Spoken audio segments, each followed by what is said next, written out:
Okay. So shalom, everybody, again to the Zarua Beit Midrash. Here's the shiur for tonight.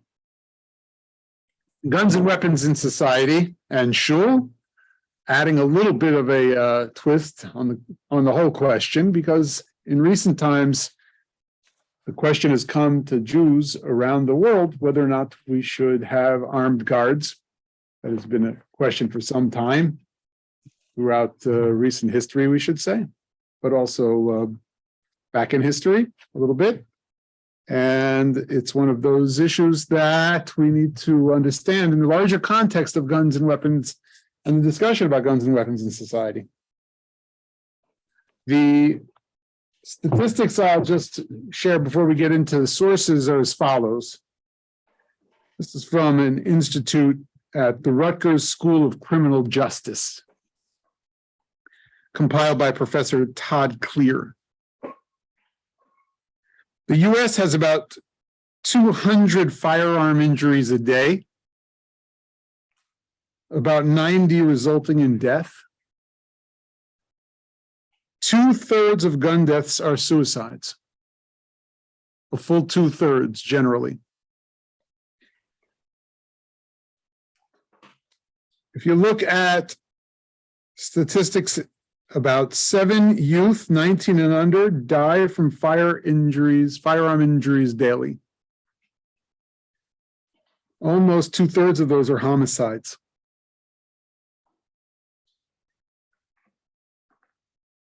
Half of all women killed by intimate partners die from guns. Guns in a household increase the risk of domestic violence homicide by 5 times, according to statisticians checked by 3 criminal justice institutes.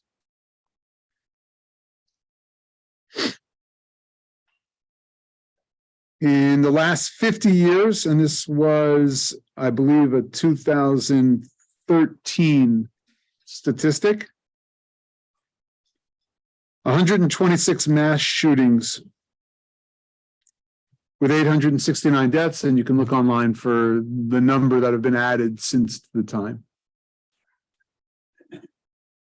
So I think what we ultimately realize is that there's an issue with weapons and guns in society. And with the numbers of firearms that are in households across the United States, we for sure want to ask the question as Jews, what do our sources ultimately suggest that we consider in developing our own ethic and developing a reasoned position about the matter of guns and weapons in society? And then there are, of course, weapons and all kinds of items that use force that aren't about household guns at all. These are weapons of everything from mass destruction to weapons for standing armies to weapons that are used by peacekeeping forces, policing forces. And so our texts are going to shed a lot of light on general attitudes we might have as Jews in regards to both weapons that are utilized by such entities as armies and police forces, in addition to personal items that allow us, let's say, the power of life and death in our own hands. And I think in the end, what we'll have is a variety of sources that allow the typical citizen to argue that both they are permitted and could be forbidden, according to the way Jewish law and Jewish principles and Jewish ethos are revealed to us through the texts we have in our tradition. And then at some point, we have to ask ourselves, what are the other areas of inquiry that we need to continue to make, to learn about? What are the other texts in the other areas that really are adjacent issues to guns and weapons in the various ways that guns and weapons are used within society and by individuals? For instance, if I want to delve further into one of the sources that's about to come up, who exactly is the person that they're looking to limit a sale of weapons to? Who exactly is that person? I might have to dig deeper than some of the sources we're going to learn in one night. But I'm going to present a variety of sources that give us a real broad perspective. And we'll move into, as the final mode, the couple of answers that two different authorities gave about whether or not we should have guns in synagogues, just by way of bringing it home to our life in community together. Okay, so the first set of sources that I want us to consider might be called the grand vision sources. What's the vision that we might say is expressed about weapons of especially the type we use for war? And that's first located in Isaiah. The source will be used later on in a rabbinic text as well. Isaiah chapter 2, verse 4, thus God will judge among the nations and arbitrate for the many peoples, and they shall beat their swords into plowshares and their spears into pruning hooks. Nation shall not take up sword against nation, they shall never again know war. Now, if we start there, we're going to be able to identify that swords and spears turning into instruments of agricultural success for society is the kind of mini history, or it's at least expressing an understanding of human history that begins with war and ends with the sharing of food. And if you think about the expression of Psalms in general, that happens in a psalm that we say every Shabbat. If we think about the notion of the psalm that repeats, and it's at the end of the Haggadah as well, what's redemption in our lifetime, in our world look like, in our children's world look like? There are wars, there are overcoming kings who are pursuing us as Israelites, and then what's the last verse? Notein lechem lechol basar ki le'olam chasdo. God provides food for everyone. All flesh is given their due. They're eating bread now. And the end of those kinds of chapters of war can be called closed. This is now the redemptive last chapter, where we've turned everything into plowshares. And we won't ever again know war. This is Isaiah's notion of redemption, and it's used in this rabbinic text just like this. It's lo yetze ha'ish lo b'sayif v'lo b'keshet v'lo b'tris v'lo b'ala v'lo b'romach. It's on page 2 of your packet. And that is, you don't go out into the public domain with a sword or with a bow or with a shield or with an ala or a spear. And the point is that if you unwittingly went out, you're liable to bring a sin offering. And Rabbi Eliezer wants to say, though, that these are only ornaments, these weapons. Now, in the world of reality, let's say the rabbinic text is reflecting a world of reality. There are weapons around.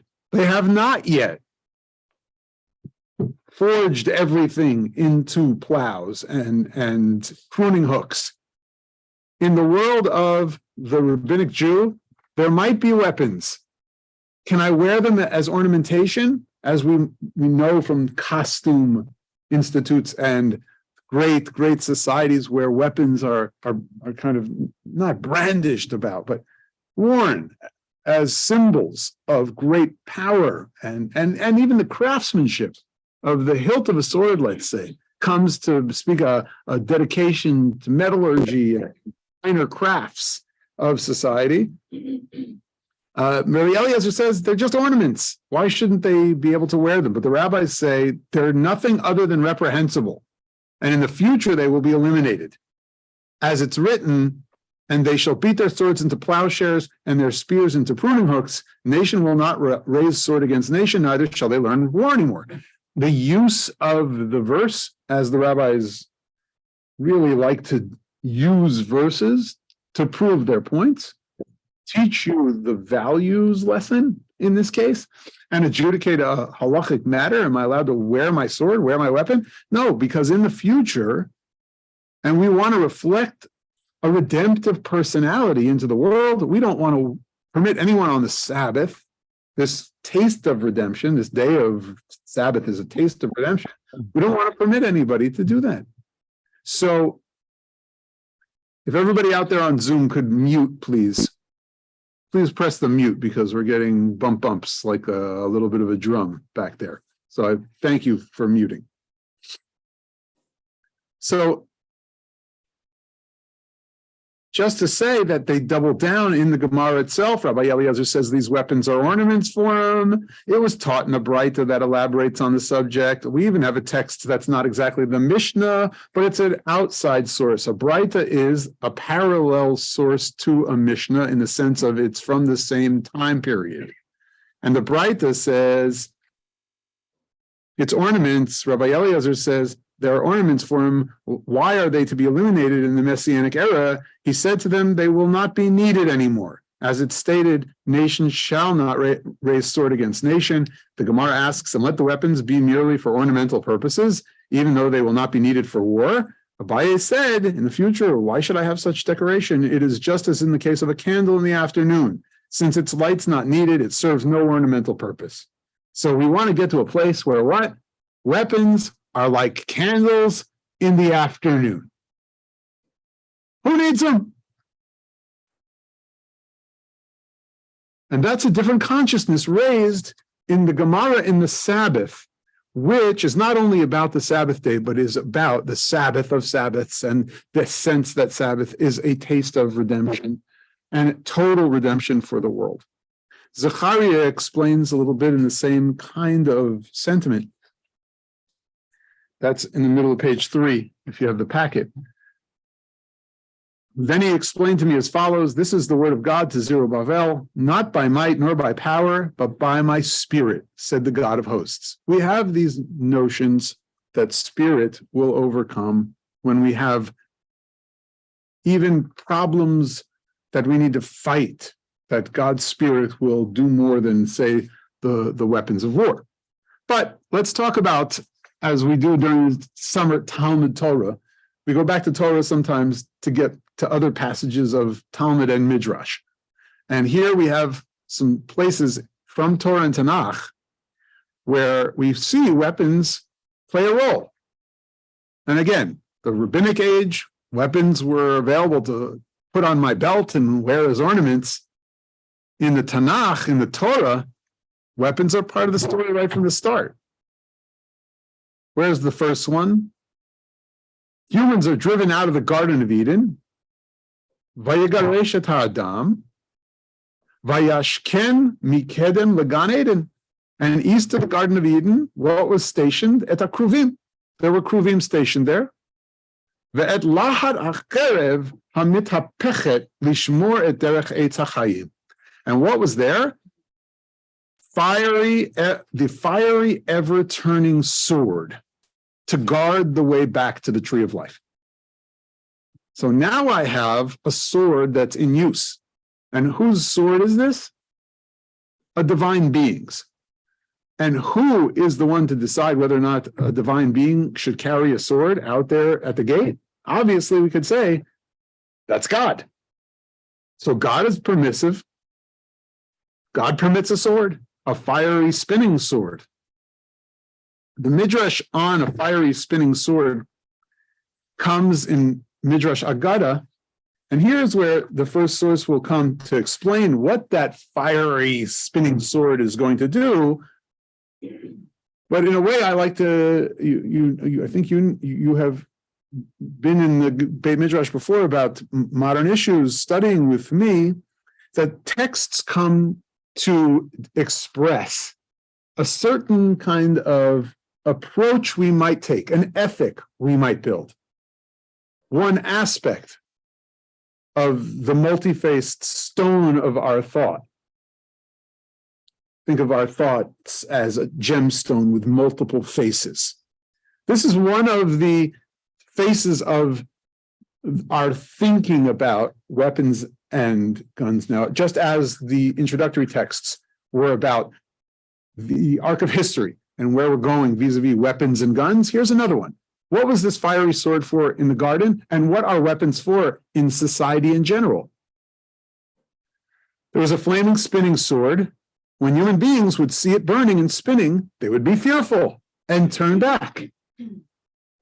So in a sense, here is the introduction in Midrash Haggadah, in this genre of commentary on the Torah. Here's the suggestion that a weapon can be a deterrent.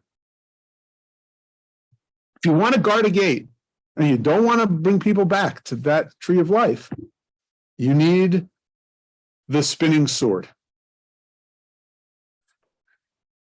Now, another early place in Torah that we have a tradition about weapons is the work of Tubal Cain.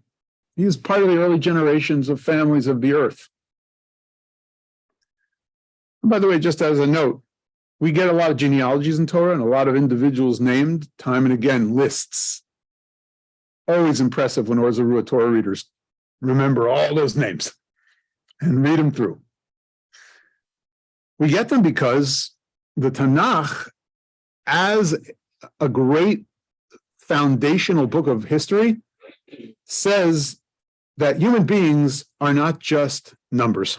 We're not just statistics, and the emperors are not the only important people. Time and again, we get full families and their offspring and the children's of children's names because we see the preciousness of individuals. We will not be numbers, despite the tyrants and the evildoers who just assign us numbers. So in that sense, here's a certain individual. She bore Tubal Cain, Zillah, who forged all implements of copper and iron. And the sister of Tubal Cain was Nama. There's a tradition, by the way, that Nama is Noah's wife. Rashi on Genesis.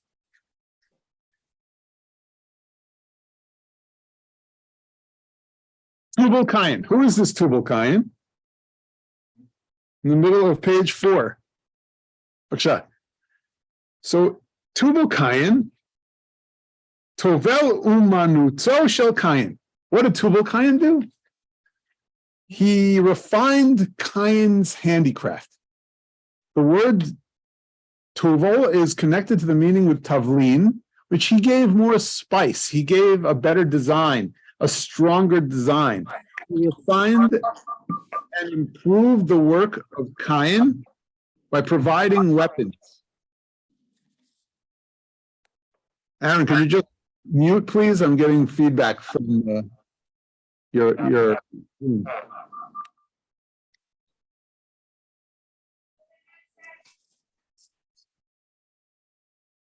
Yeah, Aaron, do me a favor and mute, please. Have a headset. Sorry. Get off this.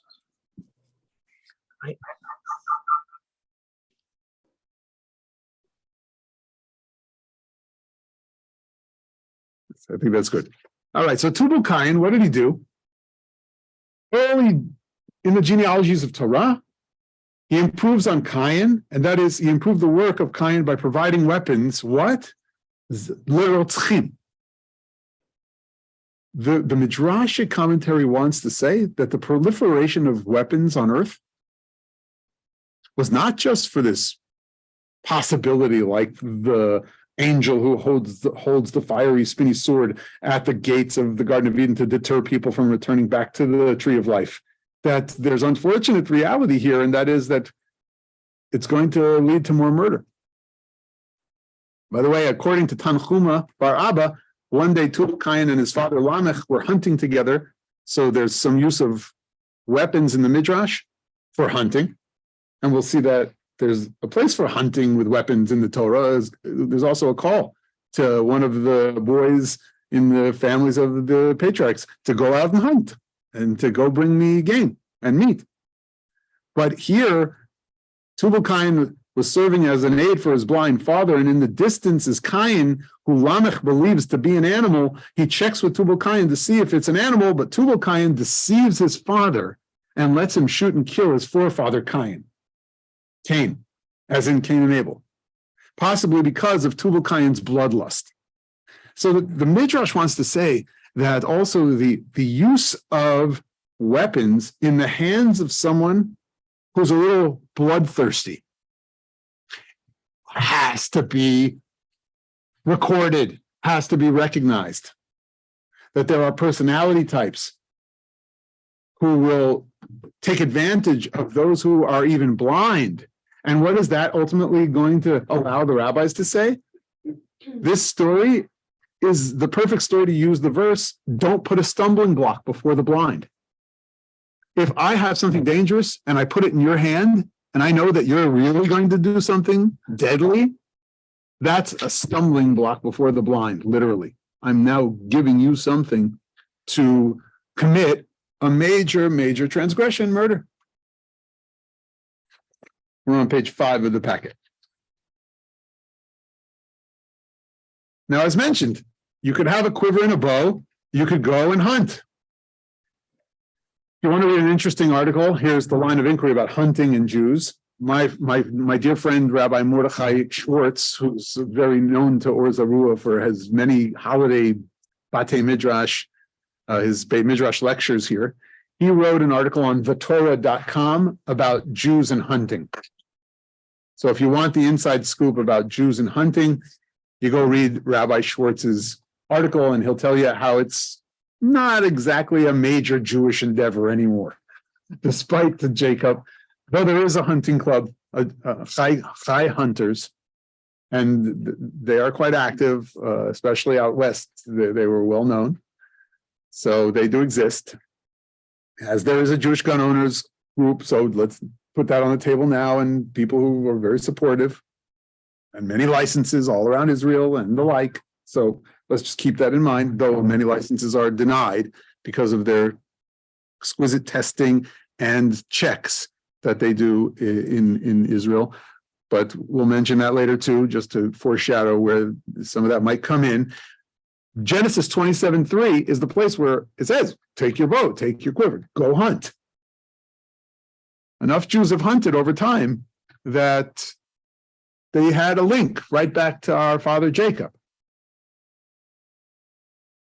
There's, of course, someone who would live by the sword all the time, and that was Esau.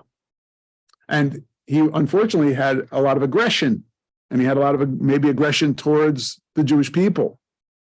But the aggression that comes is really of our own making in a certain way in the Torah. Verse that's not on the source sheet. Remember that Shimon and Levi are a pair, right? And in Jacob's ultimate message to them, he would say,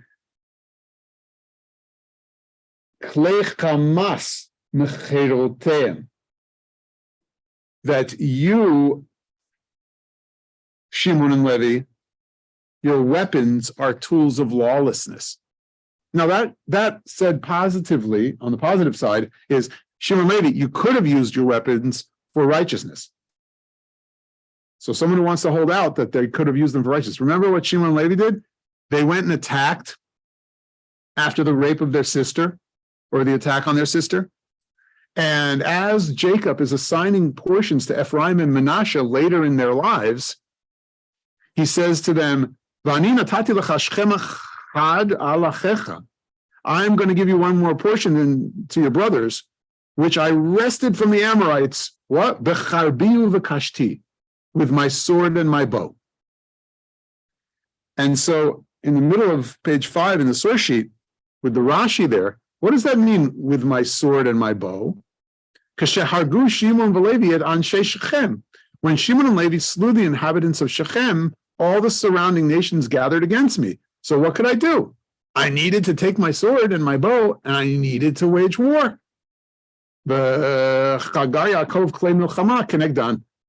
Jacob girded his weapons at that time to war against them. So if I'm talking about the Jewish people and weapons, I'm talking about society and weapons, I'm talking about a group of people who wages war against us. Of course, the moment of need that requires us to lift the sword and the bow, to gird our weapons as defensive, at least defensive. This is ultimately Jacob's responsibility. Shimon and Levi were called out for their violence. They were even called out for being a little lawless by Jacob. Again, how we let that inform our ethic, our own thinking about whether or not it was the weapon or it was their nature, whether or not we need the weapon on hand to rise up to defend ourselves at the time that they rise against us. All this is coming into focus in the book of Genesis. Now, as you know, on a more philosophical level, Ecclesiastes will say there's a season for everything. In the very famous passage that there's a season for this and a season for that, a time for this, a time for that. We have there's a time for loving and a time for hating, and ultimately shalom. There's a time for war and a time for peace. In terms of the people of Jacob, the children of Jacob, to move from the Genesis stories on to the now children of Israel in the wilderness. I want to show you a very interesting passage from Bamidbar Rabbah. You recall that Balak, the king, hires Bilam, the sorcerer, who's going to curse the Jewish people, right? He's going to use his magic, he's going to use his words to curse the Jewish people. Now, we have this saying, the pen is mightier than the sword. Words can be stronger sometimes than even the fiercest weapons. But let's look at the Midrash and what it's thinking about Bilam's upcoming verbal abuse and what really needs to happen according to God in order to stop this guy, in order to stop the enemy, the arch enemy, the symbolic arch enemy of Israel. God's anger was kindled because he was going, and the angel of the Lord took a stand. So God sends an angel. Bilam is going to curse the Jewish people. He's going to overcome them. And he was an angel of mercy. But to Bilam, he had become an adversary, a Satan. And two of his servant boys were with him. This is customary for one going out on the road. It's necessary for two to attend to him. Then in turn, they attend each other. And now the she-ass saw the angel of the Lord. Remember Bilam's donkey sees the angel on the road? And a sword was drawn in his hand. And so there's a sword. There's one of those divine swords again. An angel that's wielding a weapon. God's permission here. Was not the angel able to breathe on him and take away his spirit unless he drew his sword? And look at what is written about Sancherib. The angel of the Lord went out and smote 185,000 in the camp of Assyria. It's also, he blows on them and they wither. So we have these traditions of other angelic beings, and that is maybe strike forces using sword to make sure that we really bring down the front lines of enemies. However, he said to him, the mouth was given to Jacob. As is stated, the voice is the voice of Yaakov, Jacob, but the hands are the hands of Esau. Meaning Esau's hands are supposed to be the hands with swords, not Jacob's. Jacob's supposed to be the Ben Torah. Jacob, the Jew, is supposed to be the one who uses words as weapons. So what now? As it's written, upon your sword shall you live, about Esau. All the nations all live by the sword. Now you're trading off your craft and coming against them with their craft? Bilam, you're using words to fight the people of the words? You're using words of curse. You think you're going to overcome words of curse with the people who know words of blessing, but I'm also coming against you with your own craft. God says, you want to know why my angel has a weapon, has a sword? Because the only language you really speak is the language of swords. And if I need to, I'm going to find the way to say, we better have the strike force who comes out with the sword. Because if you ask me about these stories about what it means to have angels and coming with swords, it's kind of like they send the Navy SEALs. And they make sure that they meet the guy long before he gets to the camp, or they threaten him and say, you want to get up there and say anything? You'll say blessing and you won't curse us. Hence it's written, and a sword was drawn in his hand. We have moments where weapons make the difference. We have pictures of God as a God who shows us, because we like to say we're in God's image. We have a picture in the Mechilta of God who brandishes every type of weapon, because at the sea, when we needed to be saved, God appeared as a man of war. And so the way that the Mechilta, the Rabbi Yishmael, presents it, this is on page 7 of your packet. We see that the Lord is a man of war, the Lord is his name. Rabbi Yehuda says this is a verse that reflects many places, meaning many experiences of God, as our sources describe God and God's actions. We are hereby apprised that he revealed himself to them with implements of war. He revealed himself to them as a warrior girded with a sword. That is, gird your sword upon your thigh, O hero. He revealed himself to them as a rider, and he mounted a cherub and flew. He revealed himself to them in mail and helmet, armor and helmet. He donned righteousness as mail and a helmet of salvation on his head. He revealed himself to them with a spear, by the light of the flash of your spear, and he drew spear and donned buckler. He revealed himself to them with a bow and arrows. The nakedness of your bow will be revealed. And he sent forth arrows, and he revealed himself to them with shield and buckler. Shield and buckler is his truth. And take up that kind of bracketed shield upon you. I think that he may actually required one of these. I might think that he actually required one of all these appurtenances.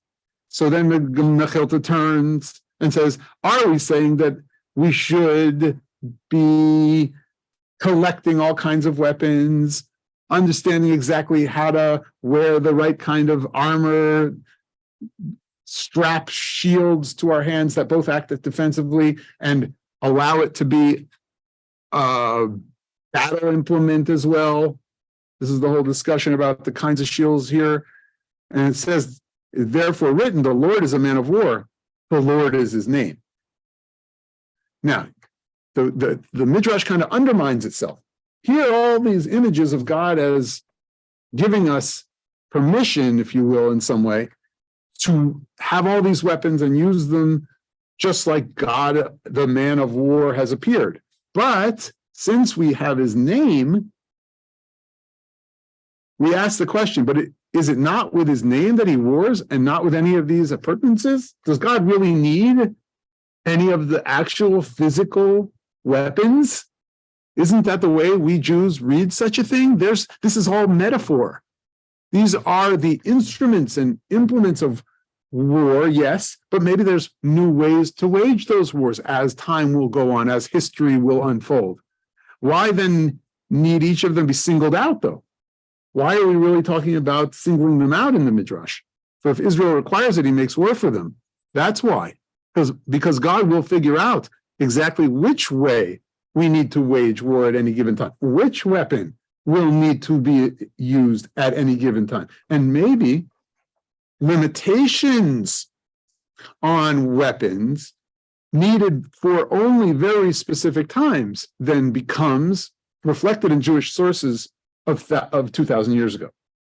There are times for weapons and there are times not for these weapons. Maybe the whole debate around whether Wahavdil cluster bombs of our age can or cannot be delivered across the world is reflected right in the source that we have when it comes to figuring out what God intends for the drama of nations battling against each other. When Israel do not do his will, a decree goes forth from him. When I wet the flash of my sword, Israel, I will draw you back, with some sense that it's not going right. I might take my hand, I'll use this in essence as weapon, but my hand shall take hold of justice, is followed up. I might think that he withdraws it in vain, unbloodied. It is therefore written, I shall return with that sword, vengeance to my adversaries. Wow, there are dangerous kinds of metaphor going on here, whether it's against sinners in and among our own people, or it is nations of the world who are against us. But there's a certain admitting in the Midrash of the danger of thinking that God could brandish a sword against his own people. And there's a danger when it comes to making this the way we deal with the dramas of history, the unfolding battles between and among empires. For I am God and not a man. The Lord is his name. It is with his name that he wars, and he has no need of any of these military appurtenances. And thus did David say, you come to me with sword and spear and javelin, but I come to you with the name of the Lord of hosts. And Psalm says, these with chariots and these with horse, but we with the name of the Lord our God. In the end is the Davidic understanding in the Psalms, despite the fact that he was among the strongest Ish Gibor. He was heroic. He was a man of battle, returned more thousands, met the challenges of King Saul in battle, met the challenge, the one-on-one battle with Goliath, had the band of strong men and heroes for Israel to put down the Philistine threat. Maybe in the end, though, David is reflective in the Psalms and says, I need to come with the name of the Lord. Is that in the name of the Lord with all my weapons, or is there some other redemptive quality to his realizing that some are coming with chariots and horses, but we with the name of the Lord our God? A time beyond this kind of weaponry, the time of Isaiah, beating swords into plowshares. So let me stop there for a few comments before we get on to the next section, because it'll be more specific about some of the situations we might find ourselves in, and more personal about weapons in our own homes, potentially, and weapons in our neighborhoods, and a little bit more about that level of society, even though it'll touch on some of these bigger pictures of standing armies and security forces. Meira. Interesting linguistic point here. We say tzva hashamayim, which was the host of heavens, but the Hebrew word tzva is tzava, which is army, and at the same time, God is Elohei tzvaot, which is there's somehow a connection between the word tzava, army, and the heavens and God, linguistically at least. Elohei tzvaot, tzvaot, which tzvaot? The host of heaven. Very nice. So the heavens are. Meir is pointing out that even the language of the angels that we use, could be very divine and very mythological, or tzvaot could be very army-like, and it's very much a nod towards the human level of organizing into troops. Or the power of the heavens. God commands the power of the heavens. Absolutely. Nice linguistic point. Charlie? You had mentioned that the first weapons were the guardian of Aden and then Tubal-Cain. If there was a more primitive weapon used before that by tying on Abel, stone, what does that say about our wisdom or misuse of wisdom? And is it sort of innate that if we have weapons that don't misuse that. Anything can be used with deadly force. And we know that it can be even inadvertently used for deadly force. You know, I'd argue wasn't it important though? Well, you don't know that, Charlie. We don't know that. I mean, we do have a tradition that it was total murder, that they were talking, and then all of a sudden, total murder. But maybe he didn't know. Maybe he didn't know the law of murder. Maybe he didn't know the kind of force that human beings really had. Maybe it was the moment of our consciousness about homicide and fratricide that came into existence that the text is trying to reflect on. So the rabbis, in their pursuit of making sure that we create laws against that, after the Noah episode, after the Noah and the Ark, we get a law for all humanity: thou shalt not murder, death penalty. Their courts are the courts that can administer the death penalty. And then the 10 Commandments: thou shalt not murder, in that sense. Inadvertent murder with a stone, if I'm pitching it out into my yard, those of us who learned Makot for 2 years in the Beit Midrash over the last 2 years, if you throw a stone and it happens to hit somebody, there is manslaughter, involuntary manslaughter.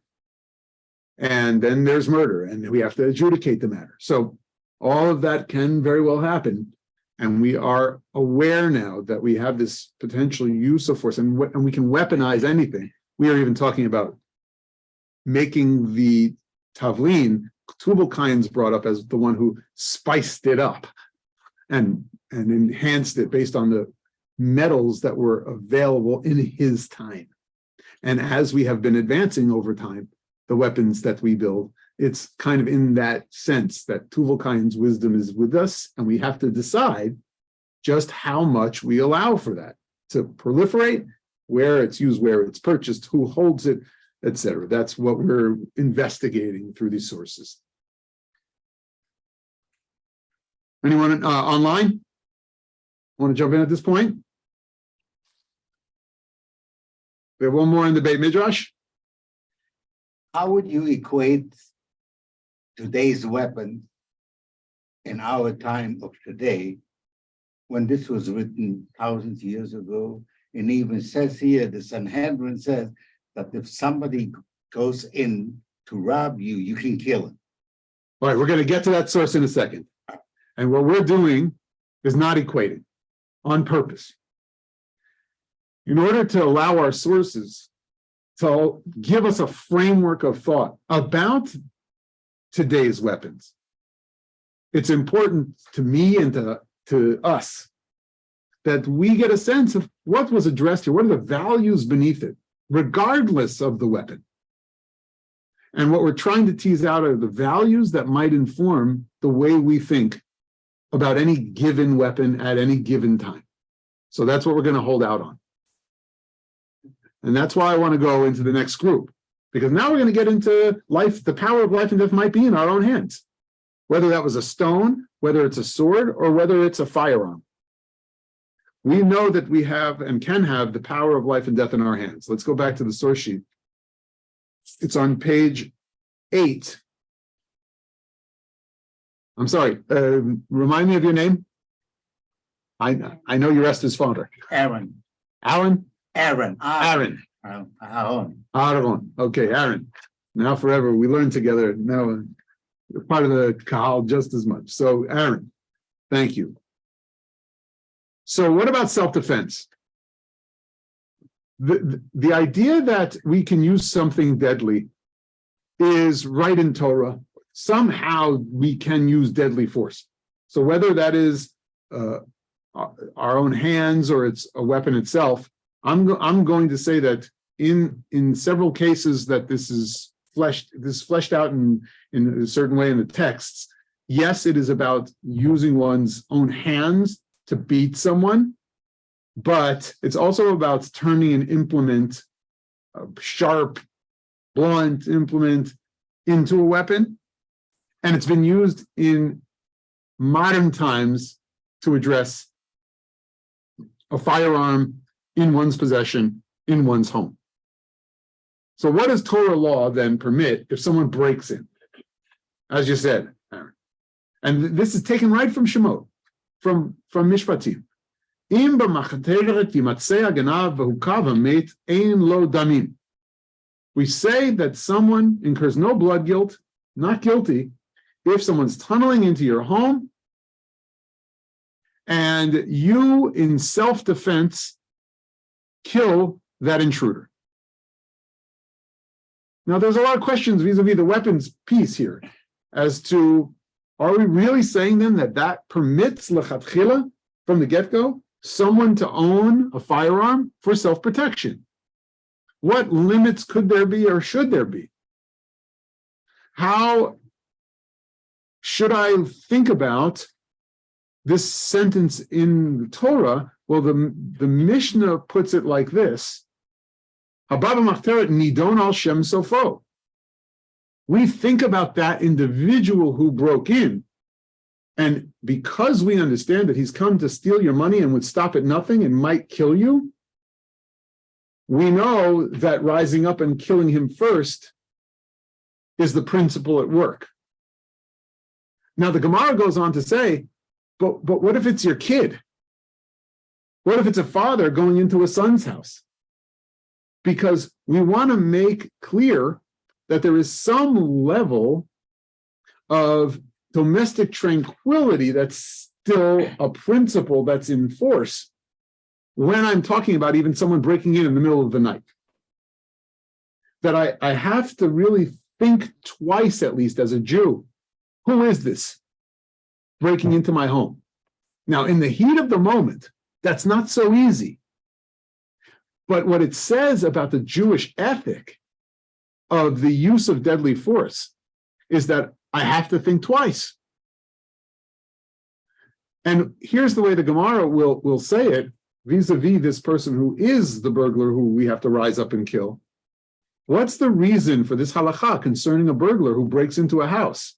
He explains there is a presumption that a person does not restrain himself when faced with losing his money. And therefore, this burglar must have said to himself, if I go in and the owner sees me, he'll rise against me and not allow me to steal from him.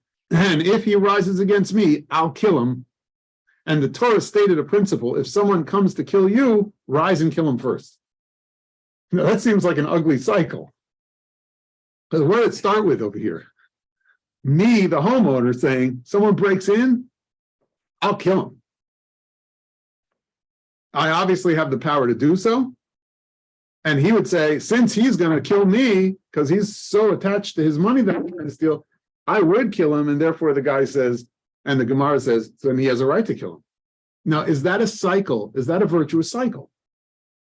Or do we somehow want to break that cycle?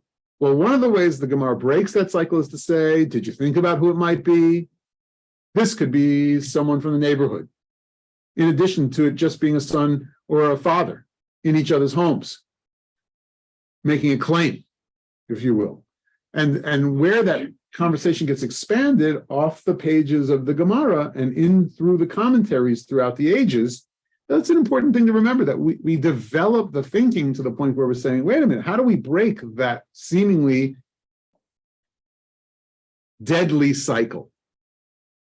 Because just to say that I could rise up and kill might not be the virtuous cycle I want to introduce into my neighborhoods. However, it might be. It's on the books. It's been used. Hababa machteret. Where have we seen people tunneling in and we rise and kill first? Unfortunately, there have been realities of terrorism in the Holy Land where that principle has had to come into effect when it's adjudicated in the court of Torah law. Now, we are a people who look towards protecting against death in our home spaces. And I thought these are important sources to think about as we think about our own personal position about whether or not we personally own any weapons. And again, I'm not saying the tradition goes one way or the other entirely about making it permissive or making it forbidden. You're going to find it's gam v'gam. It's this and that. But look at what Deuteronomy says. Ki tivne bayit chadash v'asita makel gagecha v'lo tasim damim beveitecha ki yipol hanofel mimenu. When you build a new house, you shall make a parapet for your roof, so that you do not bring blood guilt on your house if anyone should fall from it. We are so protective that we're building higher fences than New York City's building laws require. And in the Mishnah Torah, this requirement applies to a roof and similarly to any place that might present danger and cause a person to stumble and die. For example, if a person has a well or a cistern in his courtyard, he must erect a sand wall 10 handbreadths high around them or make a cover for them so that a person will not fall in and die. Similarly, now, it's a positive mitzvah to remove any obstacle that could pose a danger to life and to be very careful regarding these matters. As Deuteronomy 4:9 states, beware for yourself and guard your soul. If a person leaves a dangerous obstacle and does not remove it, he negates the observance of a positive commandment and violates the negative commandment, do not cause blood to be spilled. So yeah, with your question, Aaron, I'll jump right to it. Someone could use that source and say, absolutely could never have a gun in the house. Somebody else could look at that source and say, absolutely need to lock it up in a cabinet and even advocate for a fingerprint trigger that only unlocks when the owner registers based on the unique signature of that person's fingerprint, right? I could go both ways with such a source. And in fact, that's some of what Jewish advocates on both sides of the issue argue. In Bava Kama, they also bring these sources in order to try to understand just what limitations we're really trying to put on people and how far we should go. Abaye rejected Rabbi's explanation of Rabbi Eliezer's opinion and said that this is the reason for the opinion of Rabbi Eliezer as it's taught in a Braita. Again, a Braita being that parallel to the Mishnah in 200 CE. A Braita could be from right before that time, right around that time. Rabbi Natan says, from where is it derived that one may not raise a vicious dog in his house and that one may not set up an unstable ladder in his house? As it's stated, you shall not bring blood into your house. So if I'm looking to make sure that I don't have this vicious dog that's, quote unquote, a weaponized dog, that's, again, an argument for what kind of dangerous object I might have around in any generation. And then Sanhedrin 37a, what kind of value of human life are we really talking about? Just to bring it all back home, because these values kind of play with each other and sustain each other and have to be in play together as we think about it. This is on page 10 of the packet if you're turning pages. The court tells witnesses, and this is capital cases, therefore Adam, the first man, was created alone. Why do we have the tradition of Adam being created alone? To teach that with regard to anyone who destroys one soul, and again, I've mentioned this before about this Mishnah particularly, we have some that get very particular and says if you save one soul from the Jewish people, and we have some manuscripts that do not have the word from the Jewish people, and it's more universal in its theme. So we have both, particular because we're particular about our family, and we are universal about our universal concept of life, because Adam really is not a Jew. Adam is universal himself. If you kill one person, it says if you kill the whole world. And if you save one person, it says if you save a whole world. And that value always has to be kind of in the background as we think about the issue we have with weapons, blades, and potentially even limiting access. And that gets us to the next piece. Those of us who learned Masechet Makot for, again, the 2 years on Wednesday nights, which everybody's invited to come to the Beit Midrash this coming year to learn Talmud and to make a Chevra Talmud really come alive again. Makot 10a was talking about cities of refuge. And what I'd like to say about introducing this passage is that when we introduce a passage from Makot now, and we introduce a passage from the tractate Avodah Zarah, which is idol worship, what we're doing is we're seeing passages that relate to living in an urban environment, living in the built-up society of the rabbinic era, and their reflections on what might be the reasonable way to create a marketplace when it comes to weapons and the supply chain for materials we need to create weapons. And in Makot, mind you, they're talking about cities that are Jewish cities. So this is among our own. And the refuge cities that are discussed are both on the east side and the west side of the Jordan River. And they're not just small prisons, as we learned in our Gemara. They are built up city centers that give people who are exiled there because of manslaughter, because of involuntary manslaughter, that gives them a chance to repent and gives them a chance to make a life and gives a lot of other people a chance to create a functioning city, especially one that's centered on helping the bigger project of removing this societal cultural reality of blood vengeance from the midst of society.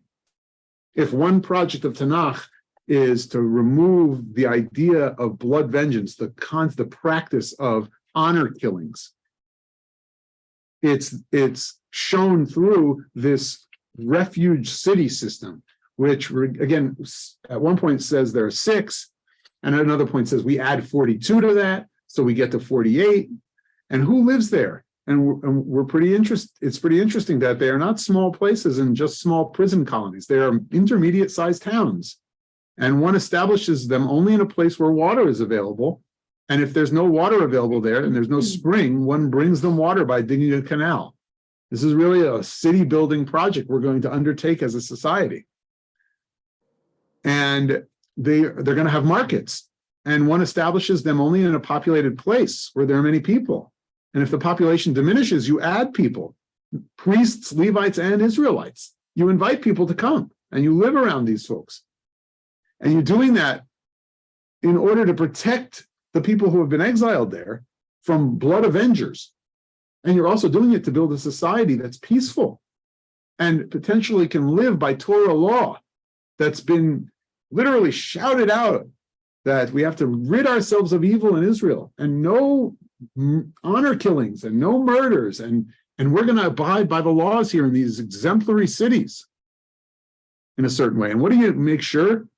One may not sell weapons or hunting tools in the city of refuge to prevent the blood redeemer from gaining access to means that he could exploit to kill the unintentional murderer who fled to the city of refuge. But that's idiomatic. That's an addition. In general, we say these cities should be devoid of weapons sales. This is the statement of Rabbi Nehemiah, but the rabbis permit selling weapons and hunting tools. And Rabbi Nehemiah and the rabbis agree that one may not spread nets in the cities or do anything that's going to be like traps for people who are going to be caught by blood avengers.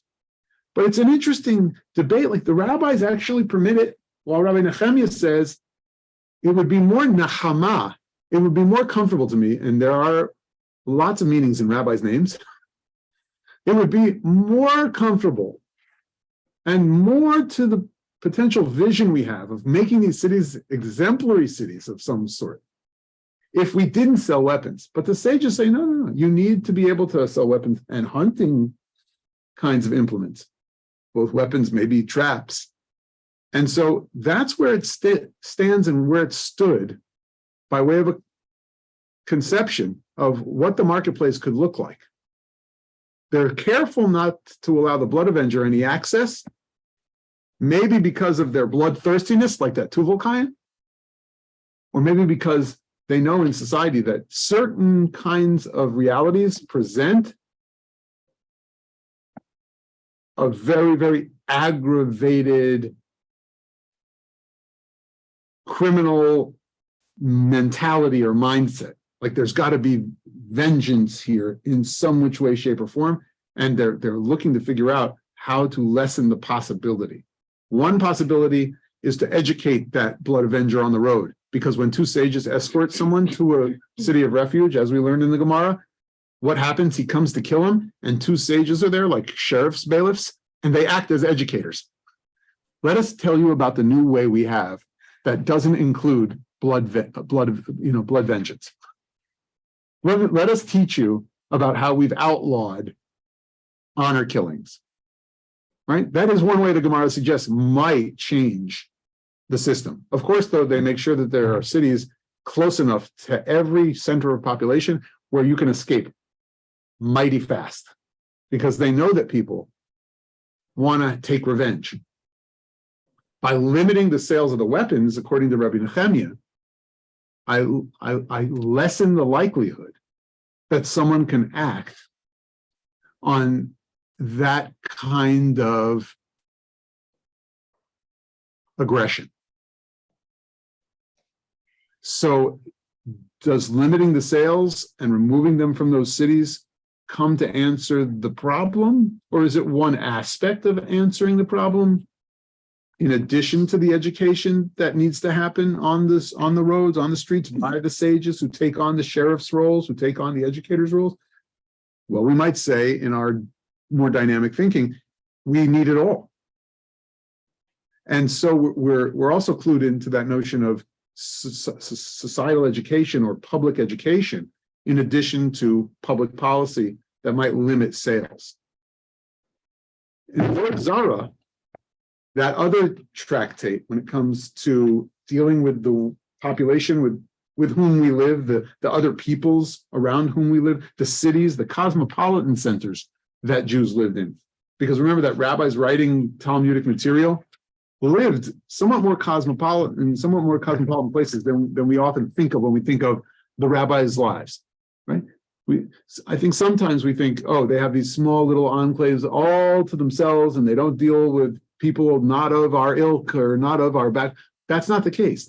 Many live in centers where there are shared marketplaces.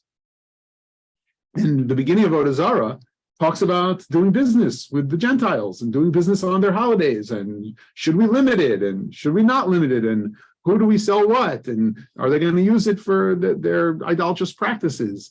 But more than that, we're talking about weapons, and we're worried, are they going to use it, frankly, to attack us, against us? Or are they part of a larger societal system where there's an obvious need for either peacekeeping forces or standing armies of emperors to enforce the law in order that we should be protected? And so that will start some discussion in the Gemara over here in a parallel seeming sugya to selling to our neighbors that we did in the cities of refuge. In what sounds parallel, we're now talking about the big marketplace of the who we live with and the emperor's troops and all of the other kinds of folks who live around us. And we have to make some judgments here since we're weapon sellers. And here's what's interesting about our position. This is talking to Jews who are weapon sellers. And what we read in the Talmud class when we studied Avodah Zarah 3 years ago, when we studied Makot over these last 2 years, is that in fact Jews were in the weapons business in the ancient world. In the weapons business and in providing for even wild animals that were used sometimes in really grotesque ways by authorities to execute individuals, but for their games as well, with gladiation.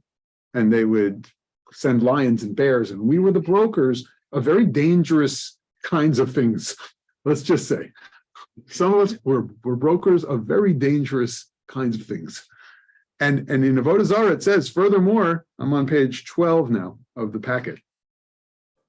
It's taught in a Braita, one may not sell weapons to Gentiles or the auxiliary equipment of weapons, and one may not sharpen weapons for them. So you could see, like we had the weapons sharpening kiosk over here. And one may not sell them stocks used for fastening the feet of prisoners, or iron neck chains, or foot chains, or iron chains. Well, who's the them? Oh, wait a minute. That guy's on the wrong police force. Don't sell handcuffs to this one. They had to make clarifications according to this Braita as to who they're selling these kinds of things to. And you see that the prohibition applies equally to both Gentile and Akuti. Well, these are categories that have to be discussed, and we don't have enough time in the Beit Midrash to go through the kinds of people these are. But let's just say that over the centuries, Kuti, though it's a certain type of person, usually translated as Samaritan, That's someone who lived in ancient Israel over generations, and they had their own type of religious approaches and society. It came to mean someone who was a somewhat known bandit or criminal who had murderous intentions towards the Jewish people particularly. So if I want to make sure I don't sell to someone like that, how might I know? There obviously in society had to be a little bit of networking about categories of people are whom we're limiting sales to. Now, whether or not they could get it from another seller who didn't have any kind of prohibition, I don't know. But in the Jewish sources, I do know that we are willing to limit sales based on some of our fears, our known kind of quantities, if you will, what we know about individuals or groups, and how that's going to affect or impact us. The Mishnah Torah has a section on foreign worship and customs of the nations. And he says, just as it is forbidden to sell to idolaters articles that assist them in idol worship, it is forbidden to sell them articles that can cause harm to many people. For example, bears, lions, weapons, fetters, and chains. It's forbidden to sharpen their weapons. Everything that is forbidden to be sold to idolaters is also forbidden to be sold to a Jew who is suspect that he will sell to idolaters. So no middlemen here either. Don't think that you should just get away by selling to Levi. Cohen, listen, you've got to be careful that Levi is just like your I guess what would you call it? A certain laundering scheme, right? You're selling it to him, but he's now going to sell it to them, and he looks like a legitimate business. This Jewish, this fellow Jewish business guy. Similarly, it's forbidden to sell dangerous objects to a Jewish thief. They had some way of knowing who these people were. They had to have figured it out. Rambam is suggesting, and so too in the Shulchan Aruch, I just brought it here without translating it, same kind of restrictions in the 16th century law code, moving from the 11th century to the 16th century. With the power of life and death in our hands, Mishnah Torah and the Shulchan Aruch both say, if you're going to say that I'm willing to risk my life, you're really going against what our sages forbade, and that is they forbid getting involved with a situation or with something that is a threat to life.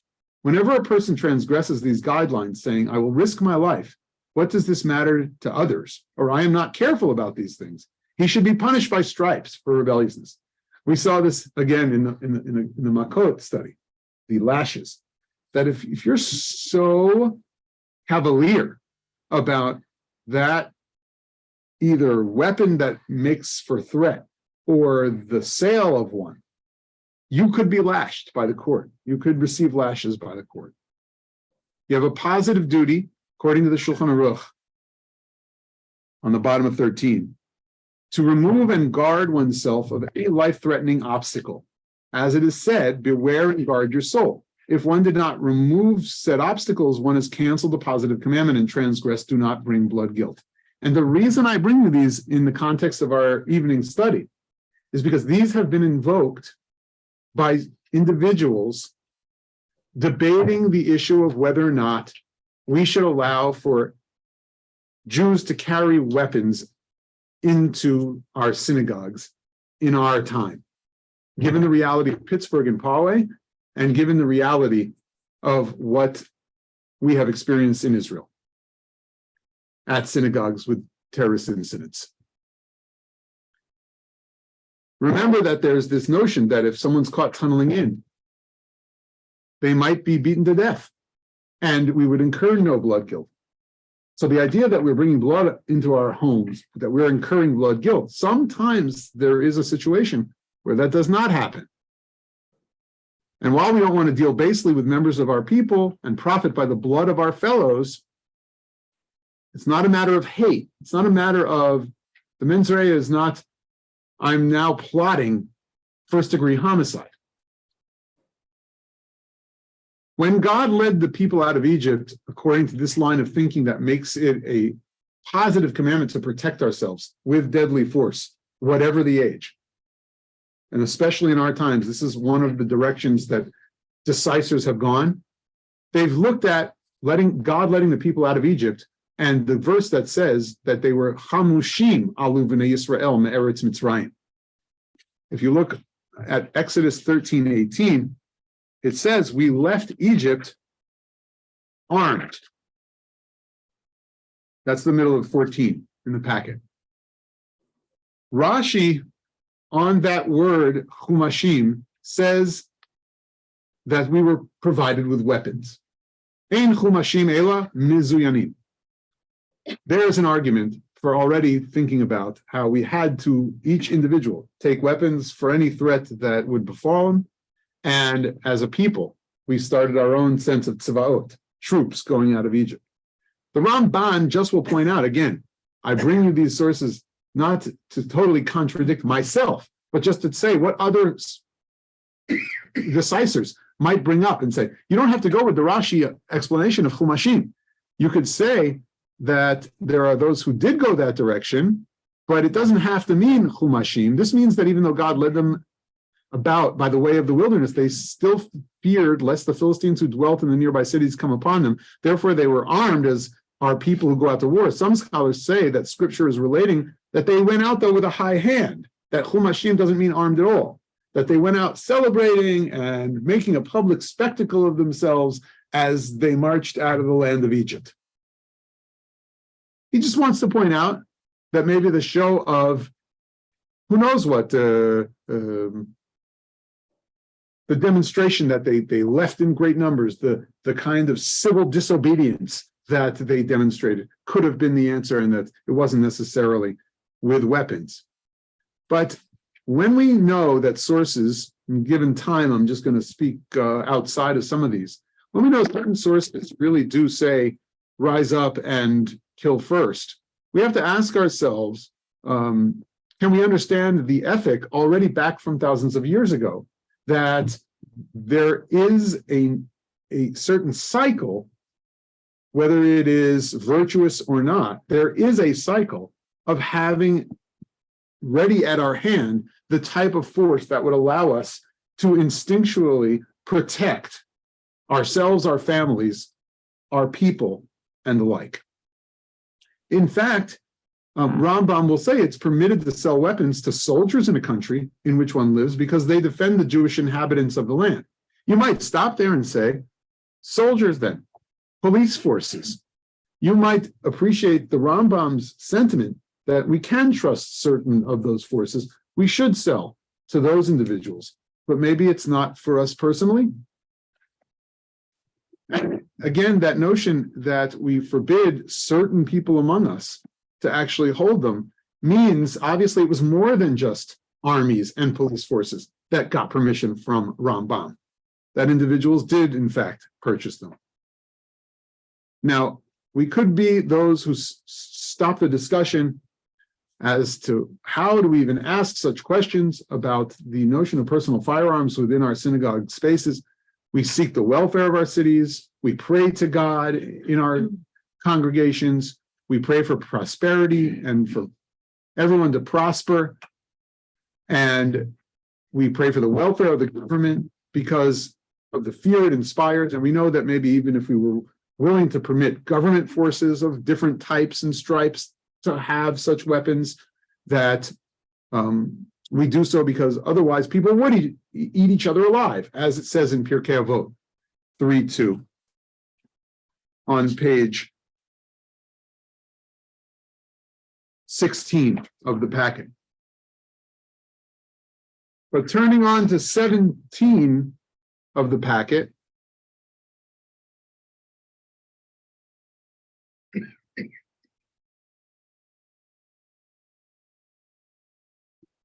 let me go to the source that says likewise and remind us that likewise one has a positive duty to remove and guard oneself of any life-threatening obstacle, but we don't bring blood guilt, again, reminding about the Exodus source, we don't bring blood guilt if it's in self-defense.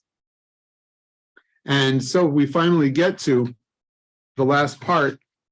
Due to time, I want to end with these sources and then take your comments, questions, and reactions. Just to make it, again, kind of all come back to home, guns in synagogue.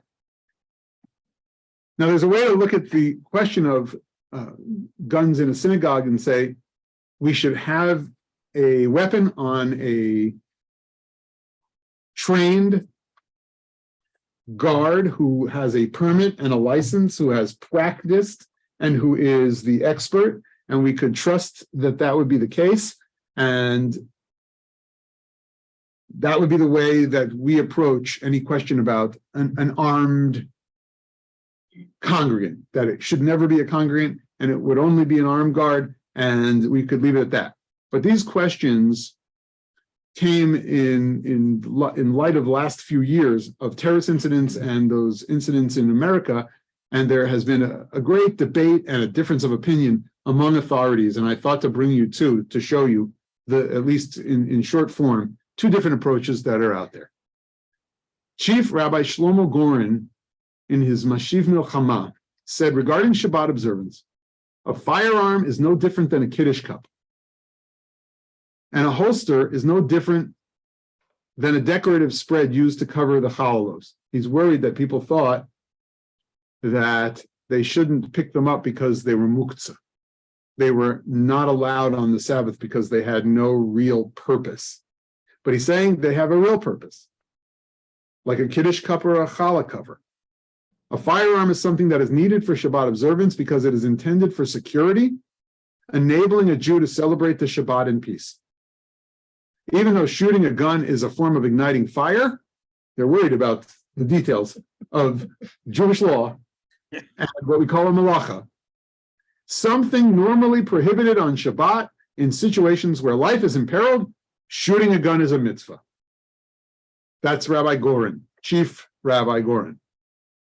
But Rabbi Yeshua Norvert in Shmirat Shabbat Ke'ilchata says a firearm is indeed categorized as muktzah, since ignited fire is prohibited on Shabbat.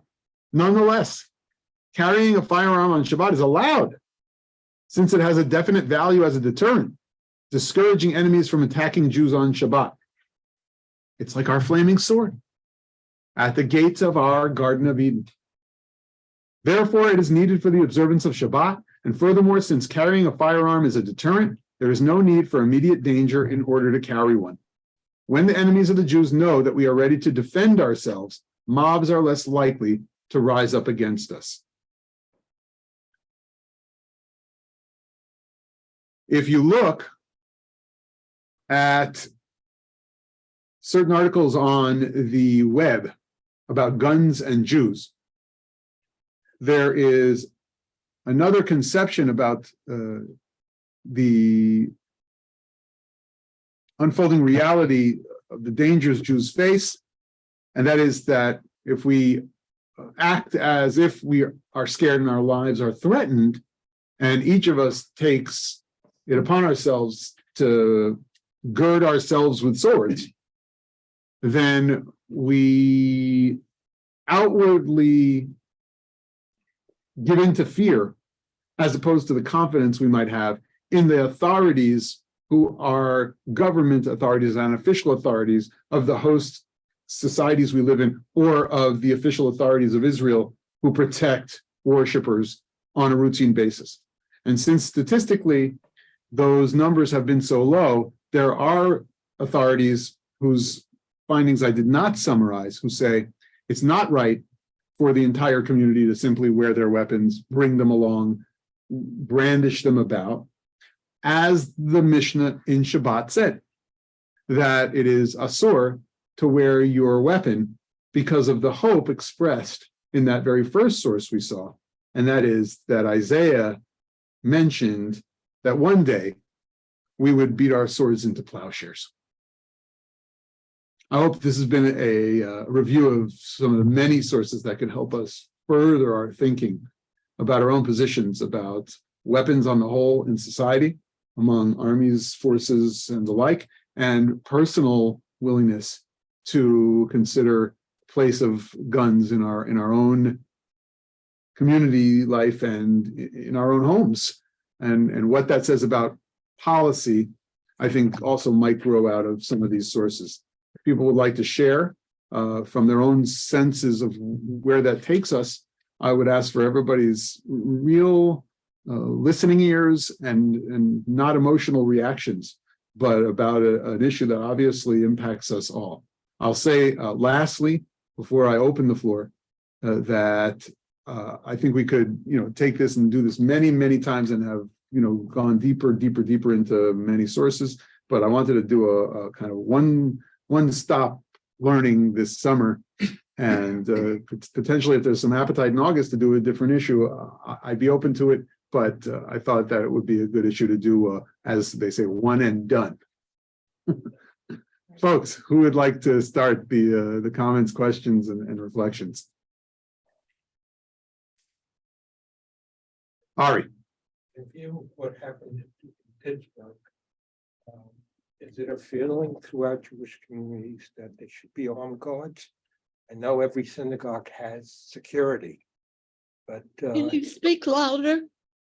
We can't really hear you. Thanks, Dale. okay. In view of what happened in Pittsburgh, is it the view of synagogues throughout the United States that there should be armed guards? I know almost everywhere you do have barricades or they have security, but if you go through Europe, I'm amazed that some of the synagogues have armed guards in front of them and some do not. And so, I mean, this time, I think they should be armed. So Ari's asking, has it become the discussion of synagogues, do all synagogues? It's very difficult to answer a question, do all synagogues believe in anything, right? But it has been a question on a lot of synagogue organizations' agendas and in Jewish Congress agendas. And obviously among poskim in Israel, who, some of whom we just read. But you have to remember the moment in 2019 when Rabbi Dan Rodkin in Boston put out a bulletin to his shul and that said that literally, come armed for Shabbat, right? And that's what got a lot of the discussion even further, or let's say it was already started, but that really furthered discussion on the whole issue. And it was in a major urban center. And that got a lot of people talking about a different source that we didn't see, because I figured that would be a question, Ari, thank you. That said, you could bring a knife to shul. Shulchan Aruch says you could bring a knife to shul, but nothing too big. Did they mean a knife to cut an orange after, or did they mean something for protection? And that's been a matter of debate. And we have a framework for really asking what we bring into synagogues, going down that route. And we have Auerbach, who really says that it's ruach nefesh, that it's helping save lives. The problem that most people see with that is that we're more likely to have an accident and a deadly incident than we are to have a life-saving incident. And so that's what's going on. And since we're so concerned as Jews with the life of one person, as the Mishnah made clear, we are very, very suspect of everyone's ability to keep up to speed with their license. That's answered by, of course, the very strict system of licensing and practicing that, say, the Israeli society feels they have in place. And most people who carry those weapons in especially places where they feel they need to, in order to ensure the community safety, they will bank on being able to do that. You have a variety of poskim who have differences of opinion, and different communities are making individual assessments as to what is right. So that's really the end game, because between community boards or security advisory groups, they're really giving individual power, but they're saying be very wary of the kind of people who even you hire if you think you're hiring someone who's expert in it. Benjamin. It seems that what I got from what you said was that it seems to coincide with what I have come in my limited knowledge to understand about the whole Talmudic process or the method of deciding what the value of something is. And I'm thinking of the book that my teacher and my rabbi gave me recently, where it's analyzing different, thank you very much, Rabbi Bolton, analyzing different parts of Torah for what its architectural and engineering implications might be. And much of what the way that things are discussed is what is going on, but how should we decide what we're going to do about something, or how we should behave based on not necessarily what the material is. And I'm thinking, the easiest example of this is all of the 39 different things that we don't do on Shabbos because they were done in the construction of the Mishkan. And so much of other things are based on the same logic of what do you do because it's characterized and because the way that dealing with those things is something that we know is prohibited. But the ultimate test boils down to, it seems in Talmud, to what is the actual situation at hand, not just if there's like you don't hew a stone with iron because iron is something that can be used as a weapon. But that doesn't mean that you don't have iron in your place of worship.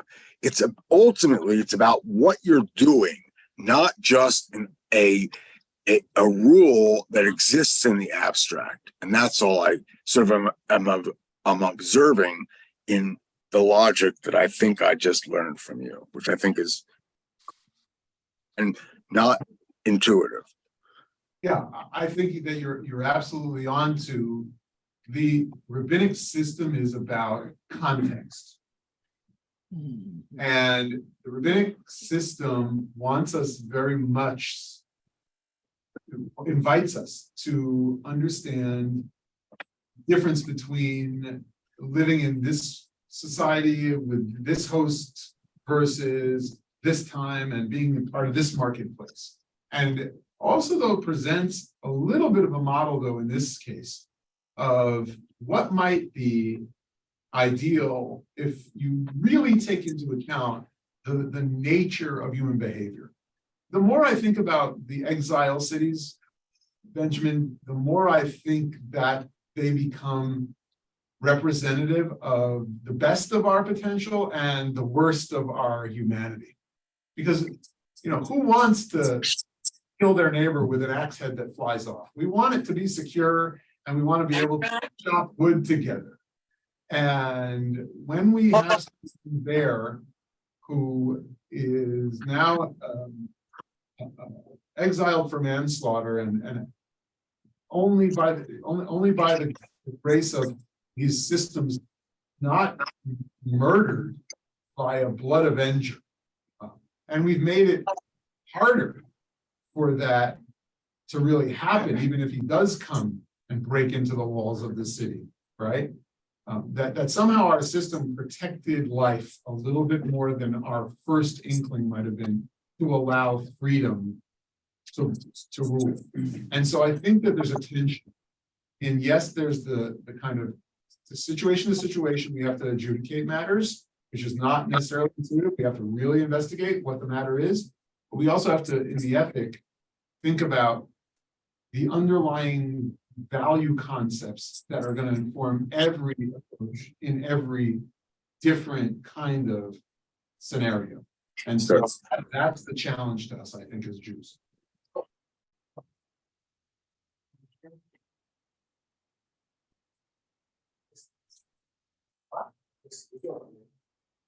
Another comment or reflection, question?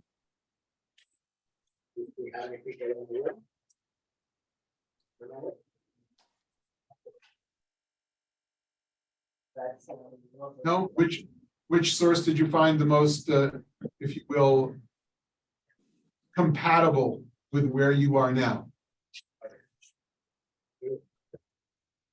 Which source would you which source would you hang your hat on if you were the one deciding about, if you will, gun policy or going forward weapons in society? Dale, I got you. Just a couple general comments, not to answer your question. This has raised more. Dale's turn. Jerry, would you mute, please? This has raised more questions to me than answers. Maybe this is Talmudic logic, but there is a difference about being armed during the week versus being armed on Shabbat. Do we need to consider that we can hire non-Jewish people rather than armed people on Shabbat?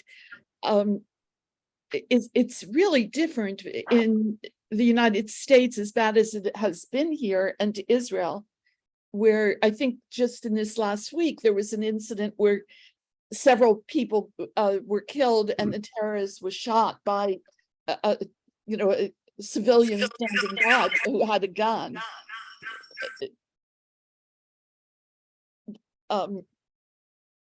So it's a lot of food for thought. Let me just leave it at that.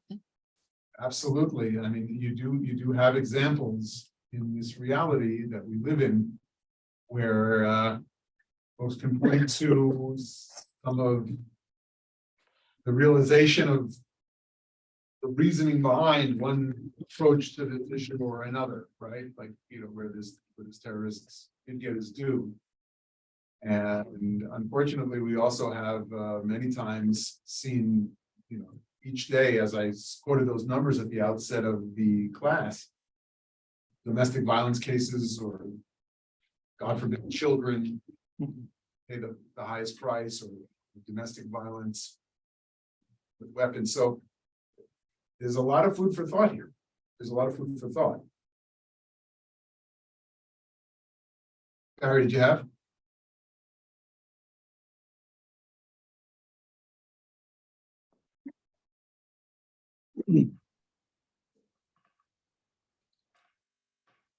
Barry, did you have a comment?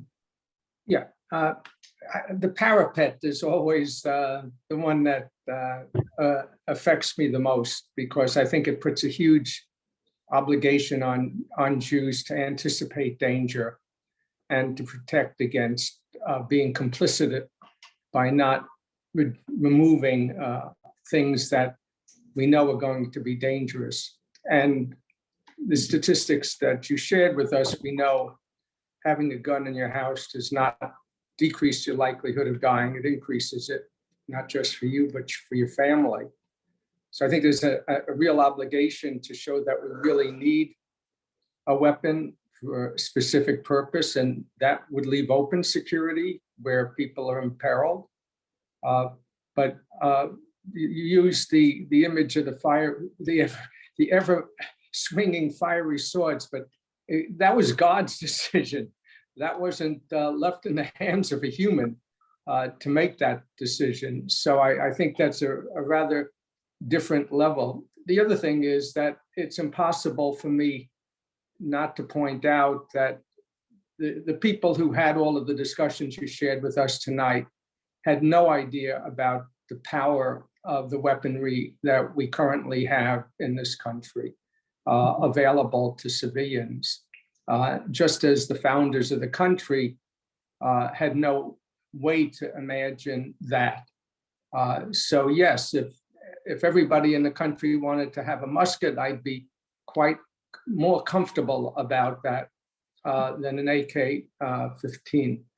So I think that we really need to do what conservative Judaism does best, which is to try to, as you pointed out tonight, to understand the underlying principles, but to recognize that when we live in an environment that really is very different from which the best of our forebears struggled with and brilliantly dealt with, that doesn't remove from us the obligation of reconsidering those principles, but in the light of the current reality. Well, in light of current reality and use of force, what's beautiful to me is that the Sanhedrin mission always that I think we go back to vis-a-vis the value of one life, is that whether it's one life or it's multiple, whether it's one individual who's shot with a handgun or multiple people showered upon by some automatic weapon, we have to look at those results and then think about this use of force within the context of the protection of life, as you mentioned, the parapet source. The other reality that we kind of have to face is the question of, with the proliferation of the numbers that we have today, regardless of whether or not the founders or the rabbis dealt with the type of weaponry in the world today, got to think through what some of the sources might afford us that come to talk about potential limitations and potential clarifications as to some of the uses that we've really seen in the sources, from hunting to, who knows what. There's Olympic sports that include target shooting. And so I think you said you'd be okay with everybody having a musket. You probably would be the same having a target gun if it came to some kind of sporting venture. I wonder if the sources don't also talk about the kind of nature of societies and the amount of aggression and the way we have to re-educate towards this entire society's kind of sense of, their relationship with power and power of life and death. And that it's a call once we see how run amok it could be, it's a call to kind of retool and to do the best we can, given the reality that we've created. Because I just don't, I guess as one who doesn't believe we'll ever see the full amount of even those, absolutely deadly machines recalled. Since we won't see them all recalled, the question is how do we re-educate? And I'm thinking about how the rabbis did really know the potential dangers, whether it's with this kind of weapon or that kind of weapon, and how they had to send people out and do much better work re-educating folks about their own willingness to be ones who would protect life. And so to me, the inspiration of the sources come through some of the values, though I don't have immediate ways to think about how the policies could be formulated or the proactive system to educate folks could really exist in our world. But I'm hopeful that by mining the sources, we become a little bit of that light, and we're dedicated to that. For those who want a discussion, a very live discussion between and among gun owners, even some NRA folks who have a wider expanse of thinking, public health officials, gun control advocates, and those trying to move from the gun control conversation to the public health gun issue in America issue. There's a group called 99% that has also a series of discussions by some incredible policy experts, gun owners themselves, gun company representatives working on new technologies that would limit access to individual weapons, and public health officials from, I believe they're from from Boston University. Maybe some other folks in our community know some other great lectures and talks about some dynamic approaches to these matters in our community and in our society. But this group is really trying to forge a new path forward with people from all sides of the issue. And they're doing some major studies right now as well in terms of trying to advance it. 99% it's called.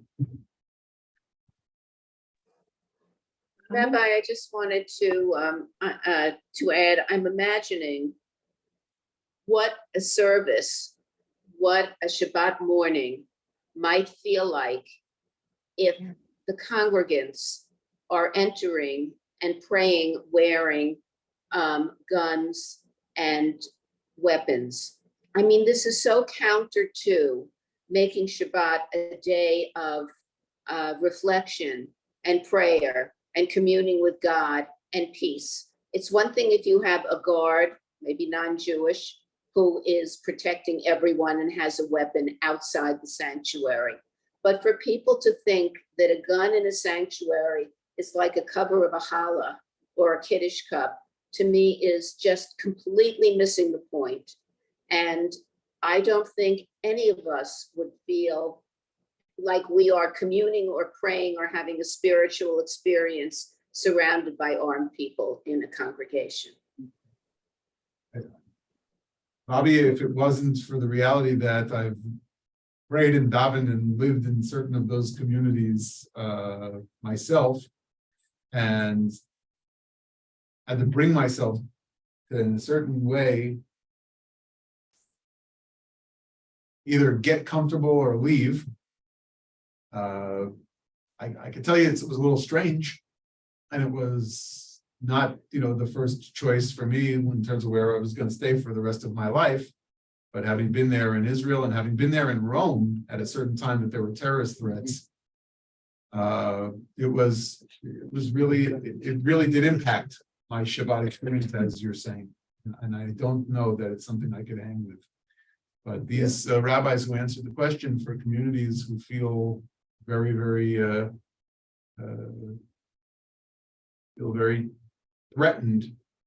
I'm just trying to think through a little bit of what empathy I can muster. But I wish it wasn't a world where that was the case. That's for sure. I really do. I wish it was not a world where we had to have Chief Rabbi Gorin permitted. Yeah. A couple of thoughts, and correct me if I stretch some of the interpretation. Andrew speaking. I think the rabbi said, bring your guns to the synagogue. To me, that's a statement like defund the police in the opposite direction. It creates danger, everybody bringing guns into the synagogue. And I think the Barry before made that point. When you have gun proliferation, things are more dangerous. If you have people untrained and unschooled in guns, it's more dangerous. The more people bringing guns into a place like a synagogue, the greater the probability that you're going to have people that don't know what they're doing, and you're going to have a problem. On the other hand, which I like this combination of perspectives brought here, the fiery swords, and please, this is where I'd like a correction if I'm over reading it, but I interpret it a bit, I extend it. And so you might say, well, that came from God protecting the Garden of Eden, but I'm reading that. To me, the analogy which made me feel safe was the police car sitting outside the synagogue in Madrid. Or when I was in Bradley Beach, there was a local police car sat outside the little shul in Bradley Beach where I didn't think there was much threat, but that's what the local community did. In secular life, when you have an important public building, you see this a little bit more in Europe. You see it a little bit here. In Europe, you'll see men, soldiers or policemen armed with serious guns outside a public building. So I equate that to the fiery sword. It's responsible. It's a responsible demonstration of security. It's a threat that protects. Yeah, I don't think you're overreading in the sense that and that's the balancing act. The idea from the Midrash that is applied within modern parlance, halachic parlance, is that sometimes it can act as a deterrent. And Rambam had already said you sell it to the forces that will be protective of our community, and you decide on the right mode of that reality, and you have debates over the course of history as to whether or not peacekeeping forces need to carry weapons or they don't. The great beginnings of policing in Great Britain, for instance, up to a certain point, really decided they weren't going to carry those publicly, and then there's been some change in that policy over time, and today's, as Gary did mention, and Aaron brought up before, the idea of the difference between the weapons we have around today and back then. But the underlying issues of what's a deterrent here? Am I expert enough? Do I hold the value of life dearly enough? Does this have to be the way that cities function? Do we allow for proliferation of arms, or do we cut back? And do we have certain limitations, or do we just have no way of knowing to whom we're selling? Do we get involved in the industry, or shall we steer clear? These are all, I think, parts of the sources, pieces of the sources that we learn together. I think if it's created more questions, great. If it's created more fervor about where your position is currently, and you have now a source to really hang on and the value comes alive, good. If it's an issue that we totally agreed about, I would have been shocked if we go out, though, as we all do, and we know we do this to preserve life and the values we share and freedom, and we try to figure out what the right way going forward is, more informed by our holy sources, the sacred sources. We've done Talmud Torah. We've said in July as a community, Shakoach. Thank you for being here tonight. It's been a real honor and privilege and special to study about a current issue tonight in the Beit Midrash. Can I say one more thing? Thank you.